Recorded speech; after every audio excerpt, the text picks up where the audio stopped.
বাংলাদেশের মাটি থেকে ইউরোপের আকাশে উড়তে চলেছে এক গর্বের গল্প। বাগেরহাটে তৈরি কাঠের ঘর যাচ্ছে বেলজিয়াম।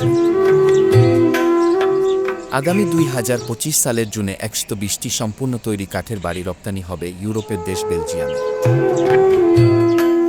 এই প্রকল্প ঘিরে সৃষ্ট হচ্ছে নতুন কর্মসংস্থান, বাড়ছে উদ্যোক্তা তৈরি হওয়ার সম্ভাবনা।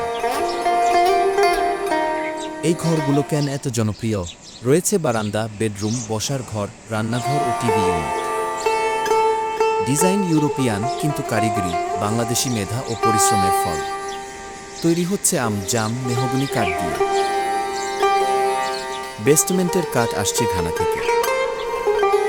বাগেরহাট সদর উপজেলার কররি গ্রামে অবস্থিত ন্যাচারাল ফাইবার কারখানা। প্রতিটি ঘর তৈরিতে খরচ হচ্ছে প্রায় 30,000 ইউরো, রপ্তানি আয় লক্ষ্যমাত্রা 100 কোটি টাকা। শুধু ঘর নয়, একটা স্বপ্ন রপ্তানি হচ্ছে ইউরোপে। প্রতিটি ঘরের পার্টস আলাদা করে প্যাকেট করা হয়, পরে শ্রমিকরা ইউরোপে গিয়ে ফিটিংস সম্পন্ন করেন। প্রোডাকশন ম্যানেজার শঙ্কর বিশ্বাস বললেন, আমরা এখন শুধু ইউরোপিয়ান অর্ডার নিয়ে কাজ করছি। এই প্রজেক্ট শেষ করতে সময় লাগবে প্রায় 8 মাস। চেয়ারম্যান মোহাম্মদ মোস্তাফিজুর রহমান বলেন, সরকারি সহায়তা পেলে আমরা আরও বড় পরিসরে এই শিল্প চালিয়ে যেতে পারব। এই প্রকল্প প্রমাণ করে বাংলাদেশ শুধু পোশাক নয়, দক্ষতা ও কারিগরি শিল্পেও বিশ্বমানের হতে পারে।